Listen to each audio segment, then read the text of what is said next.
News ako, may bad news. Puyat mo na. Nakaano ako, naka-video. Oy, may bad news ako, dali. Dali, halika, may bad news. Ano daw? Ito, oh. Kailangan bayaran. Kay penalty. The good news is quits na lang daw. Penalty nga, magkano penalty? Wala quits na lang daw, wala na ibayaran. Tingnan Nga, bad news.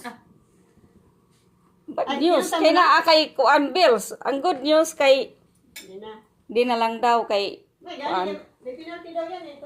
Pilang penalty? Ayan. Babayaran, penalty na yan. Babayaran mo yan. Kung hindi mo yan i-report. Hanggang July. Okay na, nireport mo na yan? Oo. Ang purpose pala niyan, siguro, yung Mga bakante ng bahay. mga bahay nga, ginagawang investment lang. Di ba? Bili. Kasi kailangan, yan. Iba pala ang tax pala tagapagpang. Kailangan i-declare pala yan para magbayad ka ng tax. Ibang tax ng pagrental eh, kasi business eh. Oo. Mas mahal siguro ang dyan mo na. Siyempre.